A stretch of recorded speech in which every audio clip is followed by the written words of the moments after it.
Lecture de la parole de Dieu, version de Jean-Frédéric Osterwald de 1771. Chapitre 1.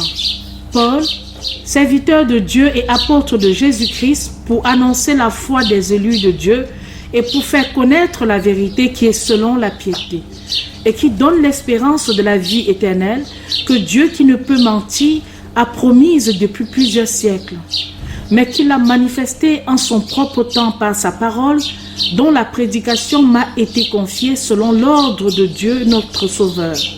À Tite, mon vrai fils dans la foi, qui nous est commune, grâce, miséricorde et paix de la part de Dieu notre Père et du Seigneur Jésus-Christ notre Sauveur.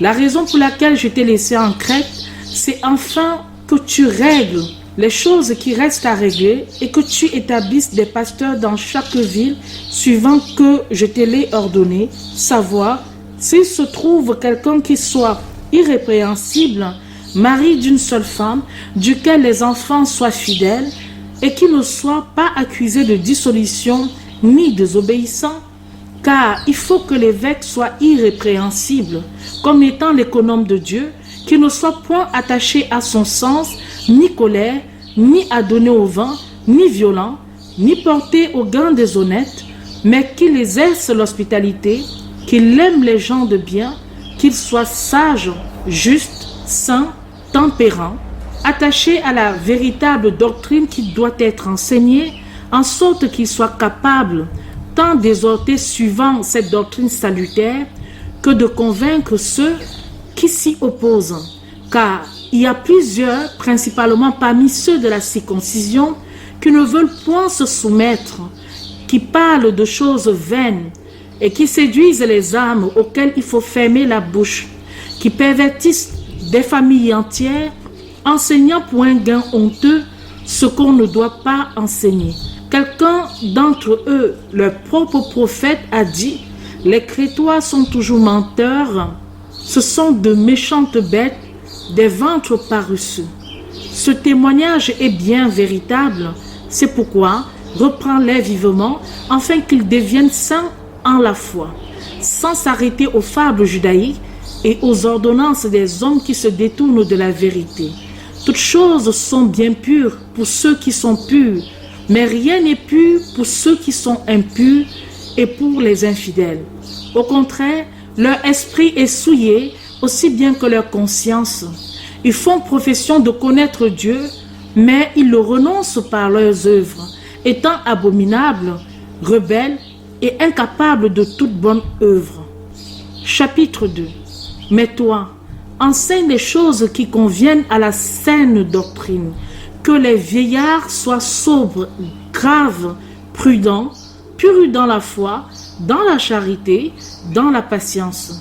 Que les femmes âgées aient de même un extérieur convenable à la sainteté, qu'elles ne soient point médisantes, ni sujettes au vent, qu'elles donnent de bonnes instructions, qu'elles apprennent aux jeunes femmes à être sages, à aimer leur mari, à aimer leurs enfants, à être modestes, chastes, à demeurer dans leur maison, à être bonnes, soumises à leur mari, afin que la parole de Dieu ne soit exposée en aucun blâme.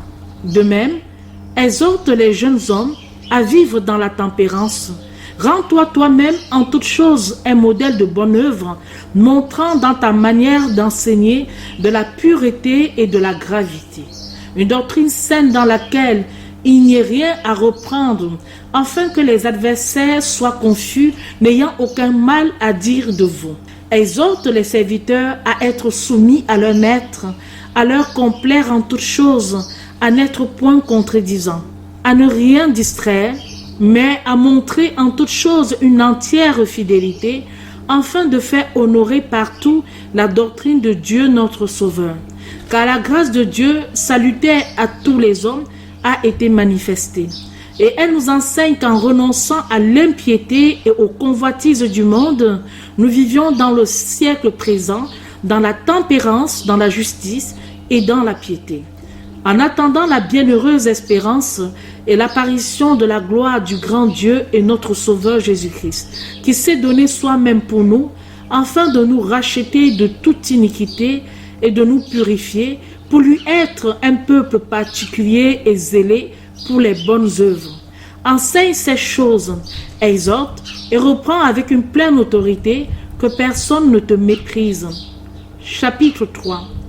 Avertis-les d'être soumis aux princes et aux puissances, de leur obéir, d'être prêts à faire toutes sortes de bonnes œuvres, de ne médire de personne, de n'être point querelleur, d'être modéré et de témoigner une parfaite douceur envers tous les hommes.